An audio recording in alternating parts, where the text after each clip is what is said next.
You're listening to The Jacob Valk Show.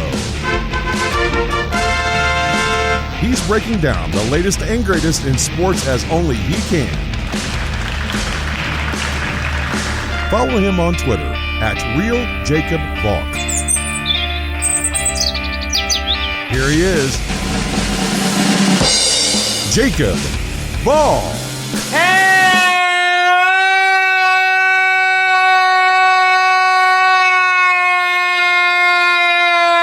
sports fans.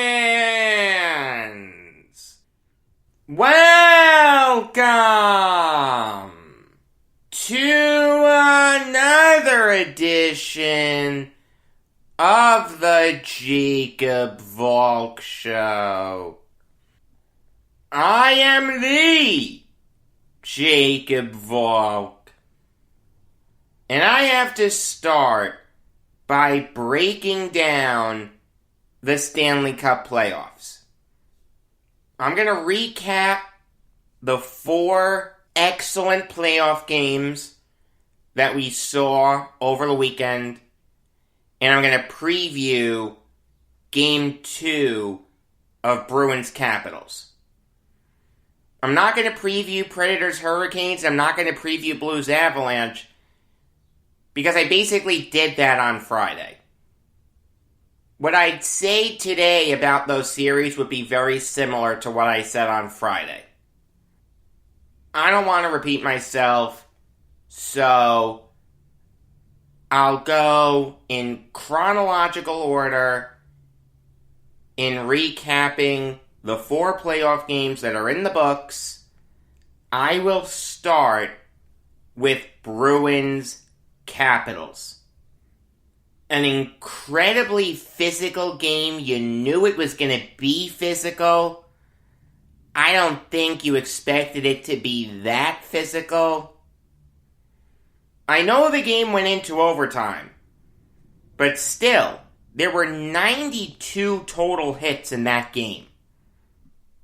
Alex Ovechkin had a bone-crunching hit on David Krejci. Jeremy Lauzon got into it a little bit. Obviously, Tom Wilson got into it. Not to the extent that Tom Wilson can, but still, he got into it. I will give Wilson credit, though. Okay, as much as I hate Tom Wilson, as much as I want him banned from the NHL, the fact that he was able to put all that aside and score the first goal of the playoffs, that's impressive. Okay, job well done by him. I mean, every hockey fan watching that game that wasn't a Capitals fan, when they saw Wilson score that first goal, just threw their hands up and said, of course. Like, that's how the movie would go. If this was a Hollywood movie, that's how it would be written.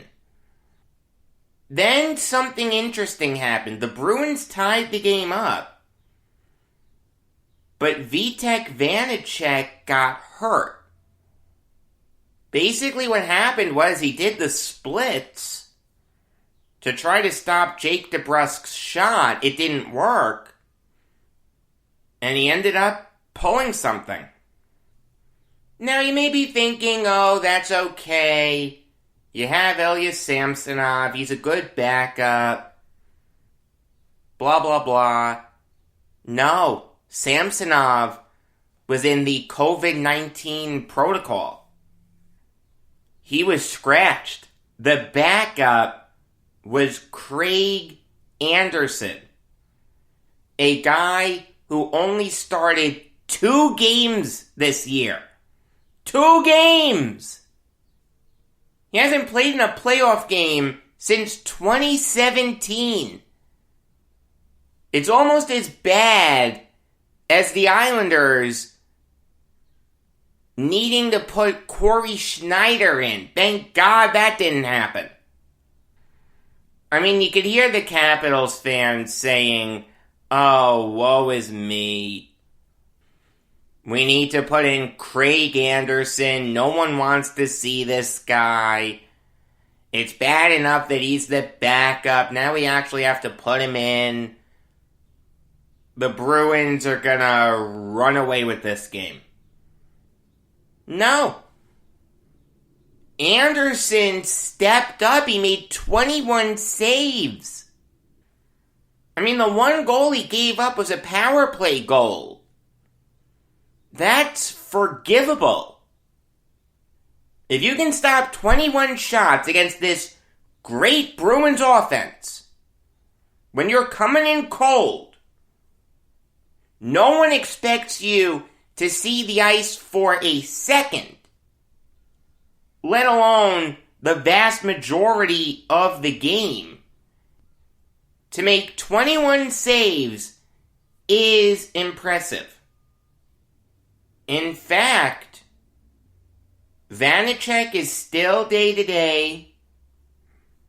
Ilya Samsonov still isn't ready. No one wants to see Phoenix Copley. According to Samantha Pell of the Washington Post, Anderson stepped off the ice for morning skate first, meaning that he's going to start. If you had Craig Anderson playing the vast majority of the 120 minutes of regulation hockey that's going to be played through the first 2 games of this series, play Lotto tonight. Now I will say this, Tuukka Rask had a bad game. The Wilson goal was from a really tough angle. That's one that Rask would like back. And the overtime winner, the Nick Dowd goal, firstly, raise your hand if you had him in your overtime winner pool. Now put it down because you're lying. You can't have Nick Dowd be the one to end that game. Let it be Ovechkin. Let it be Backstrom. Let it be Carlson. Hell, let it be Wilson. It can't be Nick Dowd. But even then, that was a light-ish goal. It was a deflection. TJ Oshie made the shot that Dowd ended up deflecting. But still, though, Rask got a piece of that. If you get a piece of that, if you're Tuukka Rask, you've got to get the whole thing. I'm sorry, in overtime, I don't like that. Get beat honestly. If it's a slap shot you don't see, if it's a one-timer that the defense did a terrible job on, if it's a power play goal, I get that. But a deflection that you get a piece of, that's tough. It's going to be very interesting to see how Game 2 unfolds. Moving on now to Islanders-Penguins. A game that I was pulling my hair out for. For the first 2 periods, the Islanders did not play well. They gave up 18 shots in the first period. They gave up 26 shots through the first 2 periods. For this Islanders team, that's not good. I mean, they were down 2-1 headed into the third. They couldn't solve Tristan Jarry. They really didn't have many great opportunities. The Islanders were getting outplayed. Chris Letang had a good game. Sidney Crosby had a good game. Freddie Gaudreau, someone who the average hockey fan would never know, had a great game. I mean, there were a few good opportunities, don't get me wrong. The Islanders just squandered them. Cal Clutterbuck on a breakaway doesn't even get a shot off. Anthony Beauvillier has the opportunity to bury the puck into the net. It's a wide open net.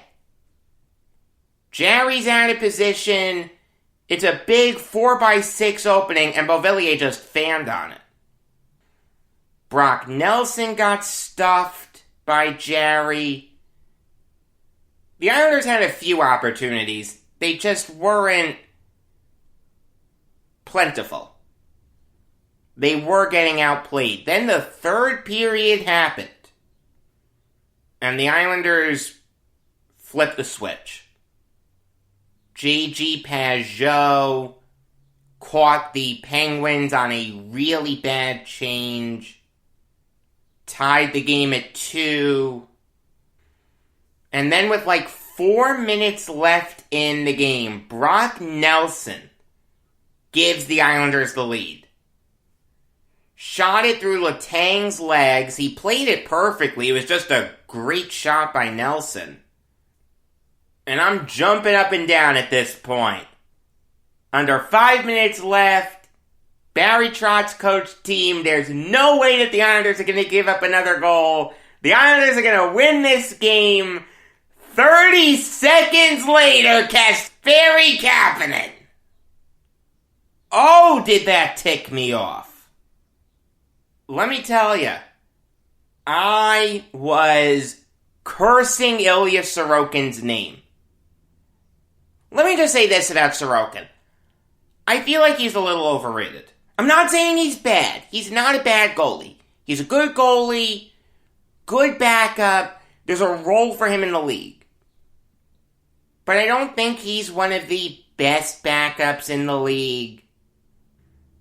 I feel like the stats are misleading a little bit. If you were to tell me that Ilya Sorokin went 13-6-3 with a .918 save percentage and a 2.17 goals against with 3 shutouts, I would have said you were nuts. I mean, I heard people saying that Sorokin shut the door when he had to. No, he didn't. He had to shut the door in regulation, and he didn't. He couldn't even hold a third period lead for a minute. No, that's a bad look. I was not impressed with Sorokin. When I saw that he got the start over Varlamov, I was ticked off. Like, I had a really bad feeling about that game. Give him credit. He made 39 saves. He's not a bad goalie. Again, there's a role for him in the league, but he's not great. Now, one guy who's ticked a lot of Islanders fans off is Kyle Palmieri. He comes in with sky-high expectations. I think every Islanders fan on earth was excited when they traded for him. He only scores 2 goals with the Islanders. Only has 4 points. He's a -3. It's just not going well. But give Palmieri a ton of credit. He gave the Islanders the lead in the first period, scored the first goal of that game, and he scored the overtime winner. There's a common thread with all 4 goals that the Islanders scored. They were glove side. The first Palmieri goal and the Pageau goal were high glove. The Nelson goal was low glove. The Palmieri goal was from a tough angle. It went over Jarry's left shoulder, but that is his glove side. You Penguins fans would need to let me know if Jarry's usually that bad from his glove side. I know Matt Murray was bad from his glove side, but that is something that the Islanders can exploit. Look, the Islanders weren't great. They got outplayed in the first and second periods. They outplayed the Penguins in the third period. And even in overtime, I thought they outplayed the Penguins. It was a gutsy win. It was a gritty win. Look, it doesn't matter how you win. It just matters if you win in the playoffs. Is that win going to leave the best taste in your mouth as an Islanders fan? Maybe not. Especially since their best player, Matthew Barzal, had the worst game he's ever had in his life. I don't think he had a single shot attempt. But they got the win. That's all that matters. If they can win tomorrow and go up 2-0, headed back to the Coliseum, the Islanders are going to win this series. Moving on now to Wild Golden Knights. And shout out to Cam Talbot. He was asked to stand on his head. The Wild did not play well in this game. Talbot had to stop some golden opportunities. There was the William Karlsson one-timer. Mark Stone had some good opportunities. Talbot pitched a shutout. He made 42 saves. Now, Marc-Andre Fleury made some great saves also. Ryan Hartman got stoned. Kirill Kaprizov got stoned. Nick Bjugstad got stoned. Fleury made a nice Statue of Liberty save. But he blinked. In overtime, Joel Eriksson scored the game winner. Great forecheck by the Wild on that play.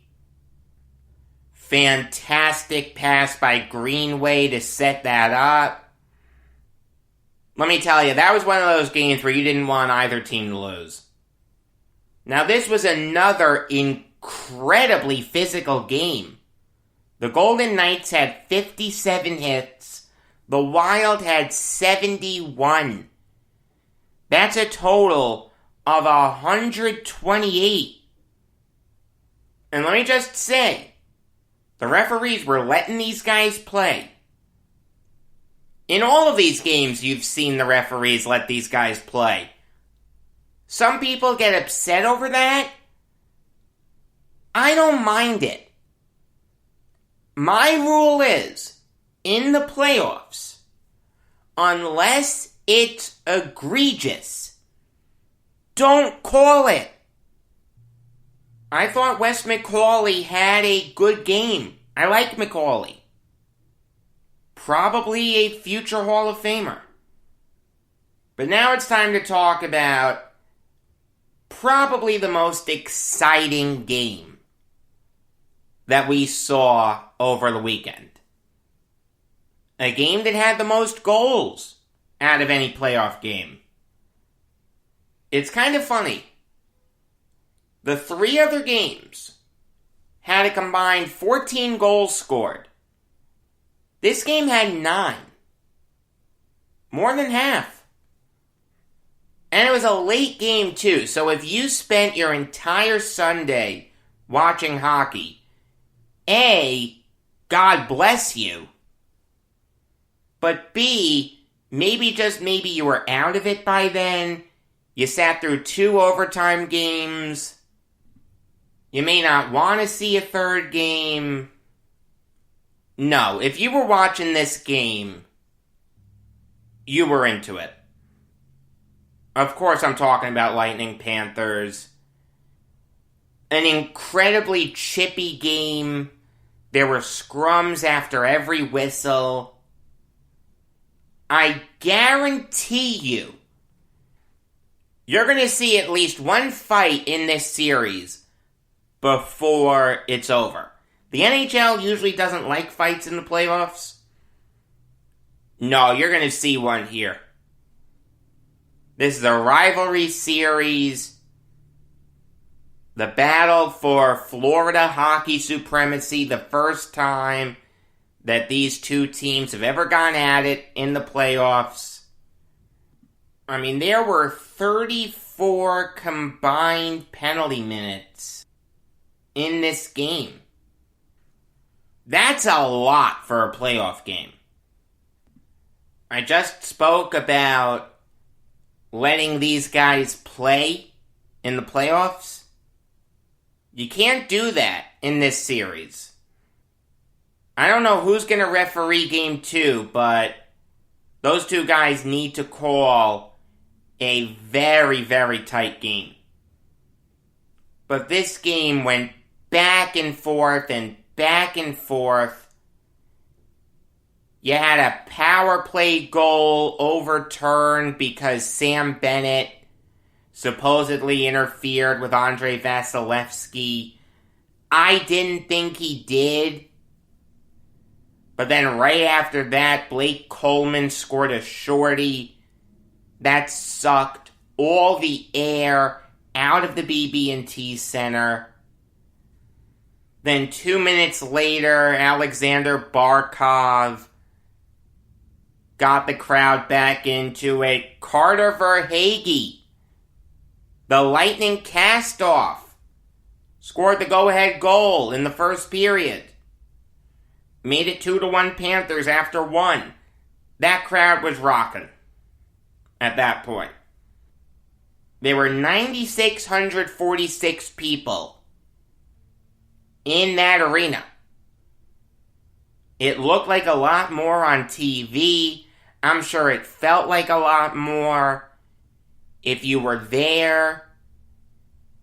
That's one of the biggest crowds I've seen at an indoor sporting event since the pandemic started. Then the second period comes and it's all Lightning. Nikita freaking Kucherov, a guy who doesn't play all year, comes back for the playoffs, makes himself known physically, and scores 2 power play goals in the second period to make it 3-2 Lightning. I had no idea what to expect from Kucherov coming back in the playoffs. Despite not playing a single game in the regular season, he had a fantastic game. Give him full credit. Then the third period hit. Andrei Vasilevsky can't shut the door. Less than 5 minutes into the third period, Jonathan Huberdeau and Owen Tippett scored to make it 4-3 Panthers. But then Braden Point, one of the clutchest players in the entire league, stepped up and won that game for the Lightning. He scored 2 third-period goals in the span of just under 6 minutes. He single-handedly won that game for the Lightning. The 3 stars of that game should have been third star Blake Coleman, second star Nikita Kucherov, first star Braden Point. We talk about the clutch gene. You can't teach that. Braden Point has the clutch gene. If you're a Lightning fan and you went to that game, firstly, I applaud you because it's a long drive from Tampa Bay to Sunrise. It's like a 3.5 to 4 hour drive. That game was over at like 10 o'clock, so you're not getting home until like 1 or 2 o'clock in the morning. But you know what? You drove back to Tampa Bay very happy. The Lightning just have it. Whatever it is, they have it. They have skilled players that know what to do when the lights are on bright. Victor Hedman had 3 assists. Steven Stamkos had 2 assists. In a game where Andre Palat and Tyler Johnson no-showed. The Lightning were still able to come out on top. Give them credit. And going back to the it factor, you know who doesn't have it? Sergei Bobrovsky. He gave up a shorthanded goal, 3 power play goals. I understand that it's the power play, but if you see that your team is getting physical, if you see that the Lightning are getting physical, if you see that it's going to be a physical game, you've got to step up. You can't allow 3 power play goals, and you definitely can't allow the eventual game-winning goal with under 90 seconds left in the game. Here's a guy who's one of the highest paid goalies in the NHL, makes $10 million a year, is due to make $70 million from the Panthers, and he has done nothing for them in the playoffs. Against the Islanders, in the qualifying round, in the bubble. He was dreadful in Game 2. He was dreadful in Game 4. In this game, he gives up 5 goals. The most important thing you need to be as an NHL goalie is clutch in the playoffs. If Bobrovsky can't do that, I'll go back to something that I said on Friday. I'd have no problem with the Panthers starting their backup, Chris Driedger. But now it's time to preview Bruins Capitals. If the Bruins are going to win this game, they've got to put pucks on net. You've got to pepper Craig Anderson. The Capitals did outshoot the Bruins on Sunday. Put pucks on net. See if you can throw Craig Anderson off his game. I get that he's a veteran. I get that he's been in this spot before. He has basically a full game under his belt. But still, he hasn't played a lot this year.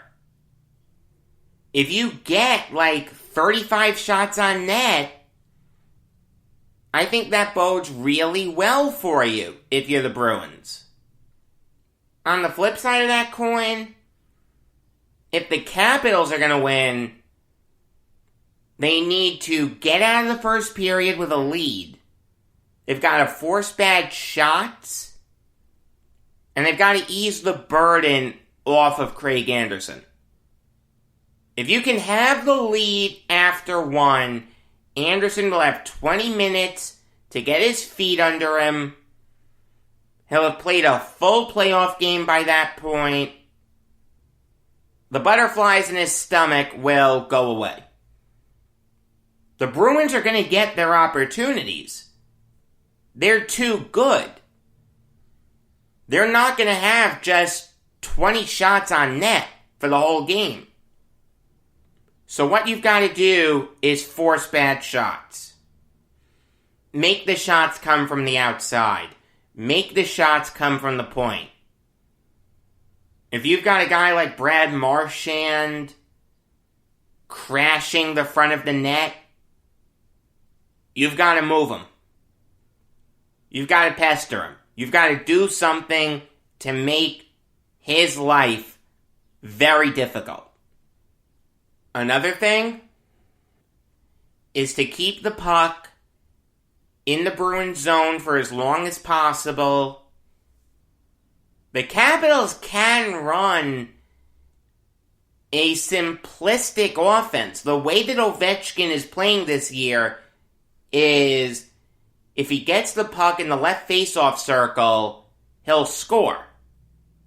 So if you want to try to force feed it there whenever Ovechkin's on the ice, I don't mind that. I'm okay with Ovechkin just going off. Forget about Oshie, forget about Wilson, forget about Mantha. let Ovechkin score 2 goals. And when he's not on the ice, then yeah, you've got to forecheck a little bit more. You can't be a shrinking violet against this physical Bruins team. You weren't that on Saturday. Keep that up. I did pick the Bruins in this series. If the Bruins are going to win this series, I don't think they can go down 2-0. I don't care that they're going back to Boston. They need a split here. The Bruins know that. Craig Anderson versus Tuukka Rask. I'll go with Rask. Give me the Bruins.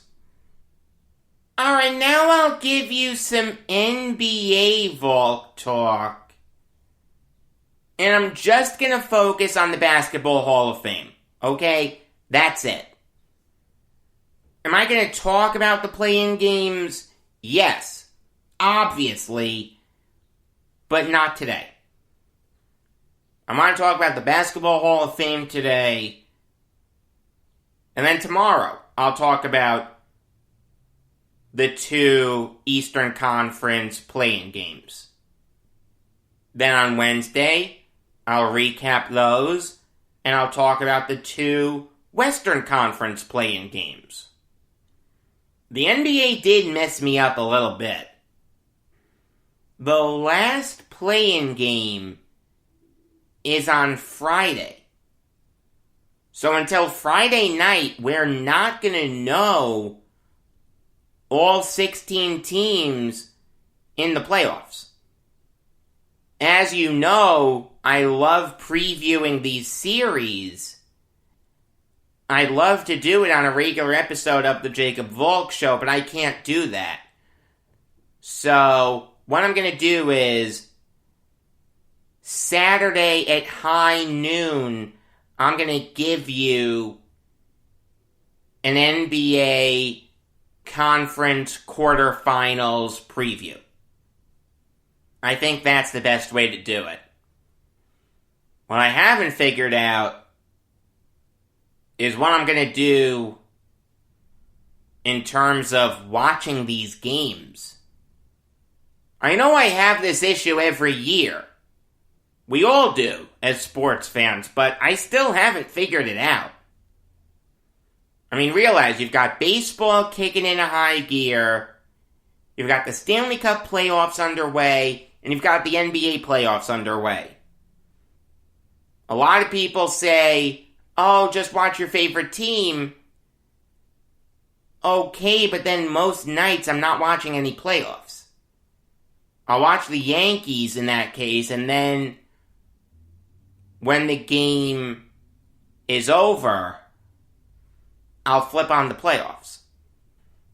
I really don't like that because I lose the Eastern games. I mean, look, I understand that you can record games, and that's what I do anyway. But in terms of watching games live and avoiding those spoilers, it's tough to figure it out. I mean, here's the thing. Basketball, you can turn on in the fourth quarter, and you're okay. You'll be able to get a gist of the game if you just turn it on in the fourth quarter. Baseball, you've got to watch the whole thing. Hockey, you've got to watch the whole thing. Basketball, because there are so many points, you can, in essence, fake it if you just watch the fourth quarter. Again, that's not what I do. I record the games, and I'm up all night. And I love it. This is the best time of year. But, again, avoiding spoilers is an issue. And to the average sports fan, they don't have that luxury. That's how they can get around it. I mean, I've heard some people say, and I know I'm going down the rabbit hole here, but I've heard some people say that this could be the new schedule for basketball, not hockey. You're not going to get hockey regularly in July. It's bad enough that we have it in June. You can't have hockey in July regularly. That doesn't work. Basketball, if it's in July regularly, if you're a baseball fan, that's tough. What are you going to watch? The NBA playoffs? Or your favorite baseball team? You get that in June too, obviously, but there was an easy fix. You could justify it as, oh, it's an April game, or, oh, it's a May game. Once you get into June or July, the dog days of summer, that doesn't work. I mean, think about it. Baseball this year is just going to have a little under 2 months where they're the only sport in town. Usually, they get a little under 3 months. That's a whole month. That's a big difference. I mean, I'll say this. What some people do is they'll have the NBA game on or the NHL game on the TV, and they'll listen to the baseball game on the radio. Because you don't lose anything in following a baseball game on the radio. You'll lose something if you're following a hockey game on the radio or a basketball game on the radio.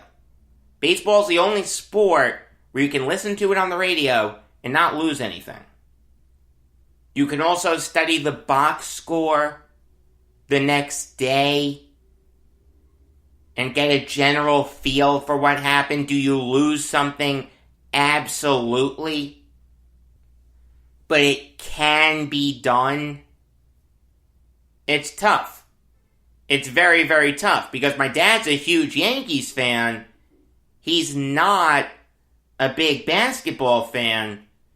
So when he sees me watching the NBA as opposed to the Yankees game, it's always Jacob put on the Yankees. Jacob put on the Yankees. It's like, this is a good playoff game. It's the third quarter, it's a close game, I want to watch this. Yeah, but Jacob, it's the 6th inning of the Yankees game, and they're up by 1. This is the best time of year for a sports fan, when those 3 sports are going on, baseball, hockey, and basketball. But it's also the most maddening time.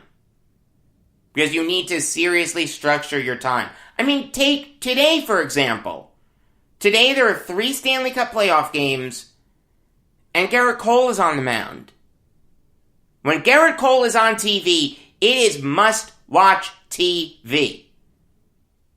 But it's an 8 o'clock start. You take a look at the 3 Stanley Cup Playoff games. Bruins Cap starts at 7:30, Predators Hurricanes starts at 8, Blues Avalanche starts at 10. So what, I can watch a half hour of Bruins Capitals, and then that's it? I miss the whole Predators Hurricanes game, and I catch like half of Blues Avalanche? It's tough. It's very, very tough. Thank God for phones, tablets, and computers. That's another way you can get around it. Okay, I really went down the rabbit hole there. I am sorry, I usually don't do that. What did I want to talk about again? Oh yeah, the 2021 Basketball Hall of Fame class. I'll rapid fire through the 3 obvious ones. Paul Pierce, Chris Webber, and Chris Bosh were no-brainers. Pierce was a 10-time All-Star, has a ring, won Finals MVP. He finished with 26,397 points. That puts him 16th on the all-time leaderboard in NBA history. Yes, he's a Hall of Famer. Chris Webber may be a little controversial because he never won an NBA Finals. In fact, he never even played in an NBA Finals.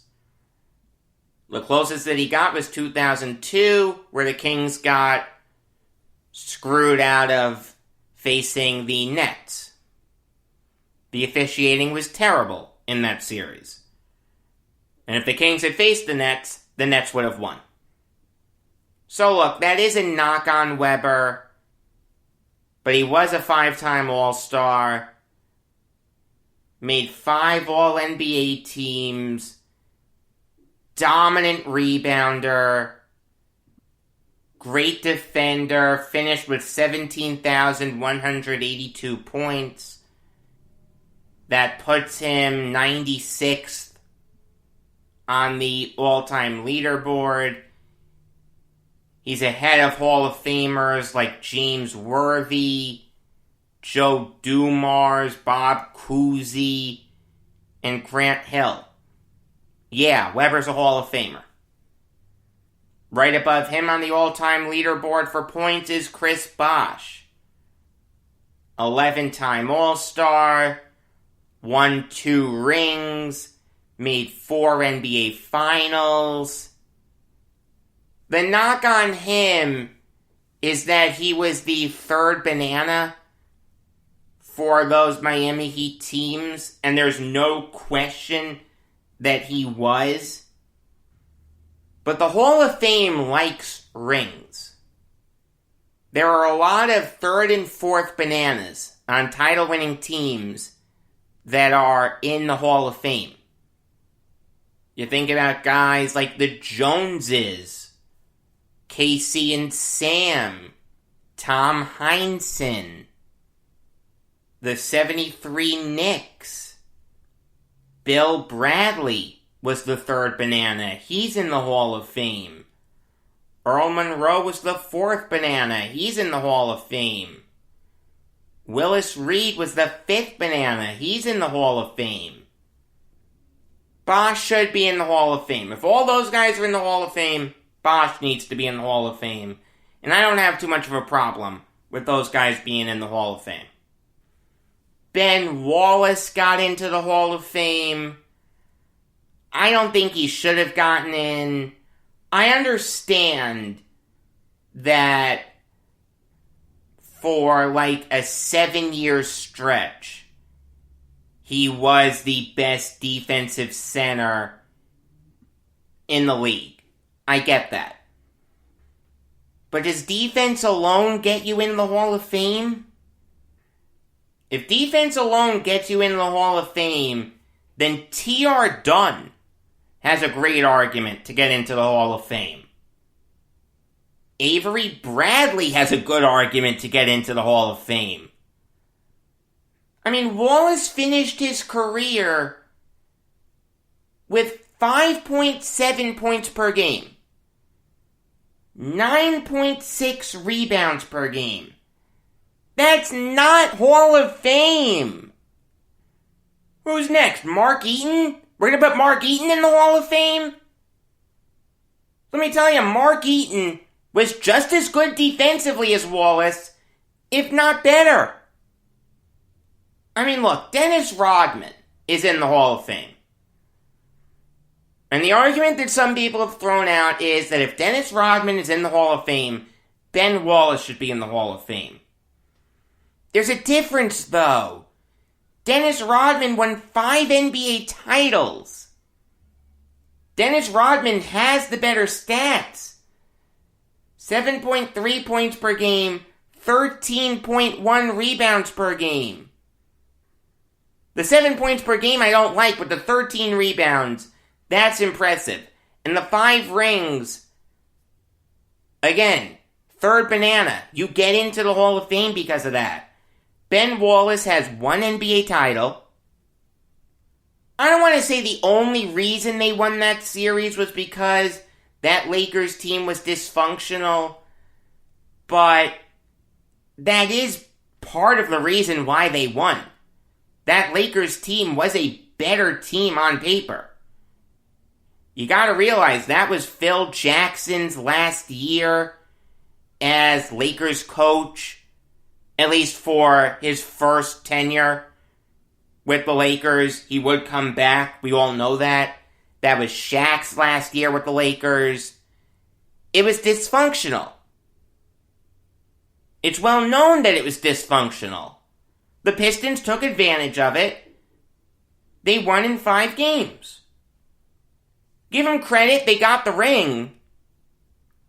But if that Lakers team had their head screwed on straight, they beat the Pistons. That's just fact. Gary Payton goes off more. Karl Malone goes off more. No, I can't put Ben Wallace in the Hall of Fame. Rick Adelman is now in the Hall of Fame. I don't like that he never won a title, but he finished with over 1,000 wins. He's 9th all-time on that leaderboard. Wasn't a great playoff coach. We know that, but he did have the misfortune of running into some great teams. The Bad Boy Pistons, Jordan's Bulls, Kobe and Shaq's Lakers. If you have over 1,000 career wins, that puts you in the Hall of Fame. Bill Russell is now in the Hall of Fame because of what he did as a coach. Obviously, he's already in for what he did as a player. He's been in as a player for 46 years. Now he's going in as a coach. See, the thing with Russell as a coach and putting him in the Hall of Fame is he was only a coach for 8 seasons. Now, he won 2 NBA titles as a player coach. Give him full credit for that. But then when he left the Celtics and went to the Supersonics, he did nothing. He won 1 playoff series. That's it. With the Kings, he was dreadful. Granted, bad Kings team. But still, not good. His career record is .341 and .290. Does that get you into the Hall of Fame? I understand 2 NBA titles. I do like that. But then, you know what? We need to put Casey Jones in the Hall of Fame as a coach. Because Casey Jones was 1,000,000 times better than Bill Russell as a coach. Jones made 5 NBA Finals. One of them came with the Washington Bullets. It's not like he took over a great team like Russell did from Red Auerbach. Jones really had to mold that Bullets team into a title winner. I mean, I would put Bill Russell in the Hall of Fame. I like the 2 NBA titles. It's also very hard to say the phrase Bill Russell shouldn't be in the Hall of Fame. I don't care if it's as a coach. It's still very tough to say that phrase. And also, Russell was the first black head coach in the history of the 4 major sports. That does mean something. So yes, Bill Russell should be in the Hall of Fame. Jay Wright is now in the Hall of Fame, the Villanova head coach. As are WNBA legends Yolanda Griffith and Lauren Jackson. I'm not knocking them. They had great careers, and in the case of Jay Wright, is having a great career. I don't even mind inducting active people. If you wanted to put LeBron James in the Hall of Fame right now, fine. If you wanted to put Kevin Durant in the Hall of Fame right now, fine. But I've said this before, I'll say it again, you can't combine the NBA with college, and you can't combine the NBA with the WNBA. It's two separate leagues. It's college and professional. It doesn't work. There's a Women's Basketball Hall of Fame in Knoxville, Tennessee. There's a College Basketball Hall of Fame in Kansas City, Missouri. Keep them there. Leave the Basketball Hall of Fame to the NBA and the international leagues. Speaking of the international leagues, Tony Kukoc got into the Hall of Fame because of the International Committee. Like I said, third bananas get into the Hall of Fame. That's what Kukoc was. He won 3 NBA titles. Maybe he doesn't have the greatest career ever. In fact, he definitely doesn't, but I don't mind him going in the Hall of Fame. Also, he did blaze the trail for a lot of Croatians to enter the NBA, him and Drazen Petrovic. Guys like Dino Radja, Peja Stojakovic, and Dario Saric may not have played in the NBA if not for Kukoc. So yeah, I have no problem with Kukoc being a Hall of Famer. Cotton Fitzsimmons is now in the Hall of Fame.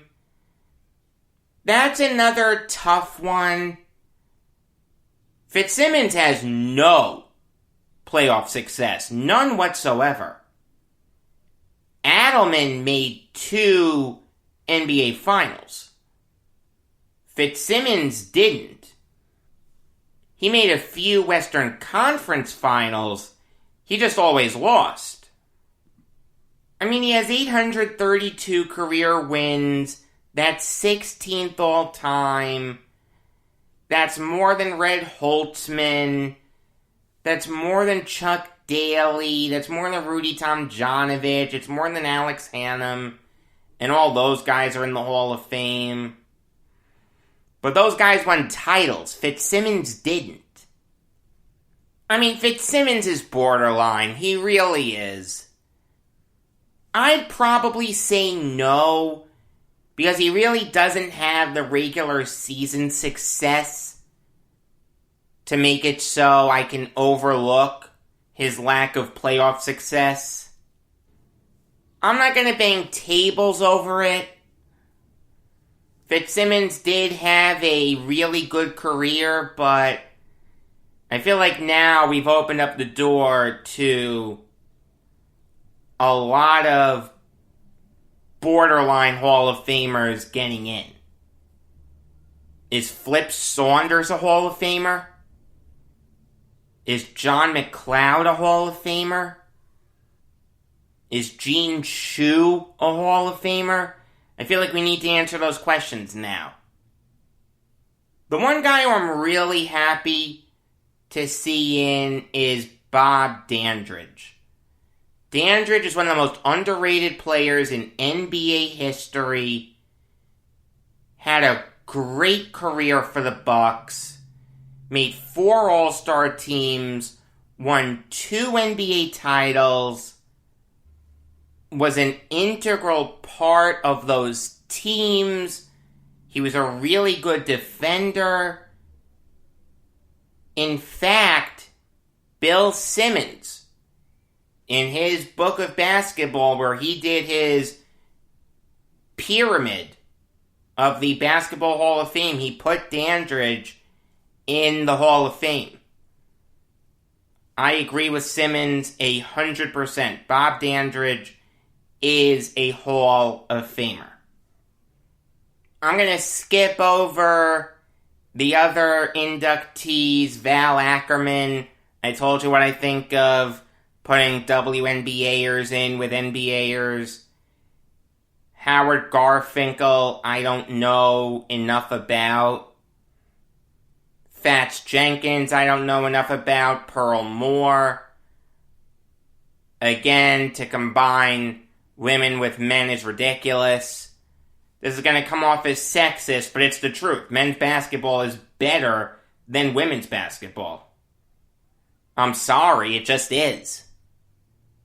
Brooklyn Nets show comes your way tonight. I'm going to put a bow on their season. Regular episodes of the Jacob Valk show come your way every weekday afternoon.